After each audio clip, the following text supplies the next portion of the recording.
Donald Trump is losing it as his disastrous and catastrophic war in Iran gets worse by the minute. And one of the devastating consequences, especially for Donald Trump, is how disastrous it has been to the economy and particularly for his right-wing oligarch friends. So one of the things that Donald Trump is trying to do desperately as this war has escalated out of control is Donald Trump wants to manipulate the markets. In my opinion, that's what he's doing for his oil buddies and for his right-wing oligarch buddies. And so there was this outrageous headline yesterday. We reported on it. I'm sure you've learned about it by now, that the United States removed sanctions on 140 million barrels of Iranian oil because Donald Trump seeks to lower gas prices. That was the headline on CNN. That's the headline that Donald Trump and his regime wanted, somehow connecting removing sanctions on Iranian oil, 140 million barrels, to lowering gas prices. Why? Because Donald Trump wanted to manipulate the markets because the price per barrel is skyrocketing. I mean, Saudi Arabia estimates it's going to be $180 per barrel in no time. You all know how much more you're paying at the pump right now. Did you just hear that? Let me say it again clearly. At 3:43 p.m., Trump says no ceasefire. There will be no ceasefire. The S&P 500 hits a new low for 2026. Then exactly 90 minutes later at 5:13 p.m., Trump says the U.S. is considering winding down the war.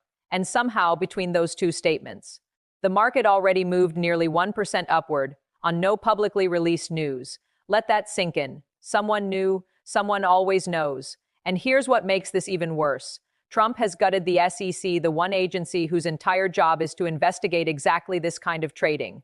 There is no cop on the beat. There is no watchdog. There is no accountability.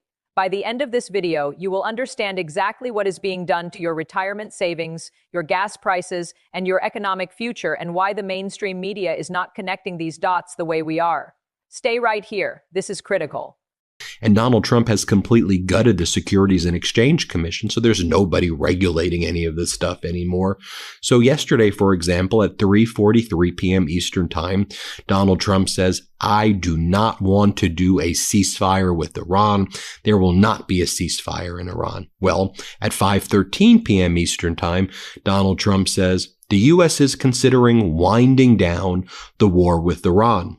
What changed over those 90 minutes, the Kobayashi letter asks. And it should be noted that the United States has sent multiple Marine expeditionary units right now to the Middle East. There was the one on the USS Tripoli, which was sent out last week. That's arriving at the end of March.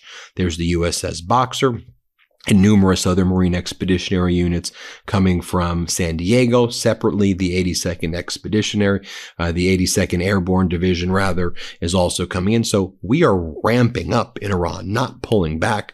But Donald Trump put out a statement at 5:13 p.m. Eastern Time, right around when the markets would start to be wrapping up, that the U.S. is considering winding down the war with Iran. Here is what they are not telling you on the evening news. On February 28, 2026, the United States and Israel launched surprise airstrikes on Iran. That is confirmed, that is documented. The war is real. Now here is where it gets deeply troubling. While American troops are being deployed to the Middle East, the USS Tripoli. Already at sea, the USS Boxer and thousands of Marines now following the Trump administration just issued a 30-day sanctions waiver on Iranian oil. That means countries can now buy Iranian oil. Oil that just days ago was supposedly the property of our enemy. The official reason? Treasury Secretary Scott Bessent says it will bring 140 million barrels to global markets. And here is the problem with that claim.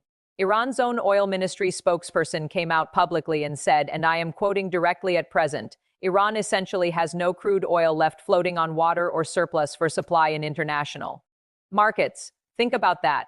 The U.S. Treasury is announcing 140 million barrels of oil. Iran says that oil does not exist. So who is this announcement actually for?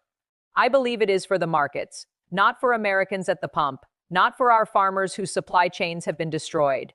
This announcement was, in my opinion, a message to insiders, and the data backs that up. Look at this chart. This is your 401k. This is your retirement. This is the savings of tens of millions of American families. The S&P 500 has just posted its lowest close of 2026, $3.2 trillion in market capitalization gone since this war began on February 28th, according to Reuters. Since the war started, the S&P 500 has fallen over 5%, the Nasdaq is down 4.5%, and the Dow has lost nearly 7%. Gas prices are up 45% in 4 months. Inflation expectations have surged to 5.2%, a 3-year high. The Russell 2000 is officially in a technical correction, and mortgage rates are at new 2026 highs. This is not a healthy economy. This is an economy under siege, and the people in charge knew this was coming.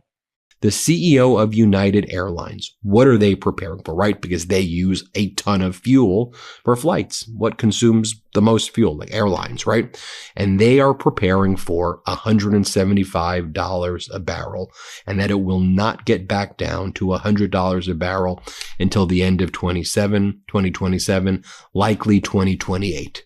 Okay? And that's a sober analysis from someone who has to deal with the real business implications here. Now, here was the post by Treasury Secretary Scott Bessent, which in my view, in my opinion, is just textbook market manipulation right here. He goes, this is what he writes: Iran is the head of the snake for global terrorism, and through President Trump's Operation Epic Fury, we are winning this critical fight at an even faster pace than anticipated. So in response to Iran's terrorist attacks against global energy infrastructure, the Trump administration will continue to deploy America's economic and military might to maximize the flow of energy to the world, strengthen global supply, and seek to ensure market stability. So today, the Department of Treasury is issuing a narrowly tailored short-term authorization permitting the sale of Iranian oil currently stranded at sea. At present, sanctioned Iranian oil is being hoarded by China on the cheap.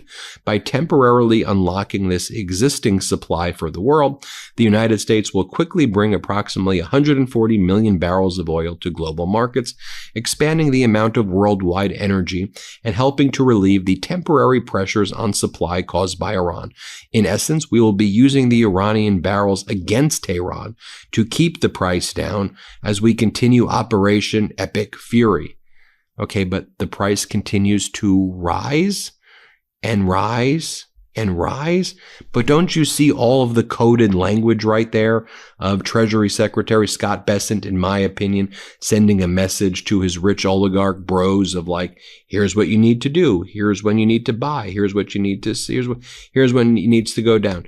This is Treasury Secretary Scott Bessent when he made a media appearance talking about removing the sanctions on Russian oil and removing the sanctions on Iranian oil. Here, play this. I want to be very careful here. I want to be very clear. What I am about to say is my opinion based on what you just heard. When the Treasury Secretary of the United States goes on television during a war and tells you exactly what supply of oil is being unlocked, for exactly how many days, for exactly what purpose that is. Not a routine announcement, that is a market signal. In my opinion, it is a signal to sophisticated investors. Here is when to buy, here is your window, here is when it ends, and here is the critical part. Scott Bessent himself admitted on camera this was a planned move. Quote, "We had a break-the-glass plan across the administration. They pre-planned to lift Russian oil sanctions. They pre-planned to lift Iranian oil sanctions. They knew about the 140 million floating barrels before the war even started. This is important because if insiders knew this playbook in advance, they could have positioned in the market weeks ahead of these announcements. And who is watching? Nobody. Senator Jack Reed has called for urgent oversight. His office confirmed that SEC enforcement cases have dropped to a record low under Trump. I am not saying crimes were committed. I am saying if they were, there would be no one left to catch them. And every American, regardless of party, should be outraged by that. Here is a sober, real-world number. Not from a political commentator. Not from a Democrat. From the CEO of United Airlines, Scott Kirby. He runs one of the largest airlines in the world. His company burns millions of gallons of jet fuel every single day. And here is what Scott Kirby told his staff in a memo this week. United Airlines is preparing for oil to hit $175 a barrel. And he said, brace yourself, he does not expect oil to fall back below $100 a barrel until the end of 2027, maybe even 2028. This is a business leader protecting his company. He has no political agenda. He is reading the market and what he is. Reading is a disaster that is not going away anytime soon. United is already cutting flights Tuesday, Wednesday, Saturday. Red-eye routes are being eliminated this spring and summer. You will feel this. If you plan to fly, you will pay more. If you don't fly, you'll pay more at the pump. This war has a price, and you are paying it. Then, you have Donald Trump saying, I expected worse gas price. I expected it was right when this failed, when this market manipulation strategy fails. Trump's like, but I expected it to be worse. Here, play this clip. We're not giving a nuclear weapon to terrorist thugs, and we're knocking the hell out of them. Their Navy's gone, their Air Force is gone, their leaders are gone, their anti-aircraft is gone, everything's gone. And no, I expected worse, actually. I really thought that oil prices would go much higher when I did this. We just set every record in the book with Dow, with the S&P. Dow hit 50,000, S&P hit 8,000, 7,000, and at levels, at speed like nobody's ever seen before. But I said I have to go off of that path and I have to take a little journey. We have to get these, and he would agree, but he's not going to say it. And this is not St. Patrick's Day, by the way. What are you doing with that tie? But we had to go off on a circuitous path and take care of business, and we are in the process of doing it. And I'll tell you, I think we're weeks ahead of schedule. My Secretary of State is very happy. You have a question for Marco? And then what was it last week? He was like, the prices are already coming down. We expect the prices to be coming down soon. No, they're not. And again, this is just up here. It's just like COVID, right? Like a miracle, it's all going to go away. What did he say yesterday? The Strait will open on its own. We don't need to do anything. Strait of Hormuz will just open on its own anyway. Here's what Donald Trump said about prices will be coming down. Let's play it. Prices are coming down very substantially. Oil will be coming down. That's just a matter of war. That happens you can almost predict it. I would say it went up a little bit less than we thought. It's going to come. Let me tell you what you just watched. You watched the President of the United States during an active war brag that he expected worse. He expected worse gas prices. He expected the economy to suffer more than it has. And somehow in his mind, that is a win. Meanwhile, your gas is up 45% in 4 months. The S&P 500 has erased $3.2 trillion in wealth. Inflation expectations are at a 3-year high. Mortgage rates just hit a new 2026 peak. And the CEO of a major US airline is planning for $175 a barrel oil into 2028. But Trump says prices are coming down. He says the Strait of Hormuz will open on its own. He announces a coalition of the willing, and then it doesn't exist. He says Iran is begging for a ceasefire, and Iran's foreign minister comes out and denies it publicly. This is a pattern. This is not confusion. This is not incompetence alone. This is a president who, in my strong opinion, is using a war and using market moving statements to benefit the financial interests of the wealthy insiders around him. While the watchdog, the SEC, has been gutted, while the regulations have been stripped, while the American people are left with no protection and no recourse. You deserve to know this. You deserve the truth. And this right here is why independent media matters more than it ever has. Don't let anyone tell you this isn't important. Don't let anyone tell you not to pay attention. This is your life. This is your money. And democracy itself depends on an informed and outraged citizenry demanding accountability. Share this video. Tell someone you love and subscribe, because we are not done covering this. Not by a long shot. Donald Trump says, I do not want to do a ceasefire with Iran. There will not be a ceasefire in Iran. Well, at 5:13 p.m. Eastern Time, Donald Trump says, the U.S. is considering winding down the war with Iran. If this video opened your eyes, hit that subscribe button right now, because this story is just getting started and I cover it every single day. Don't miss what's coming next.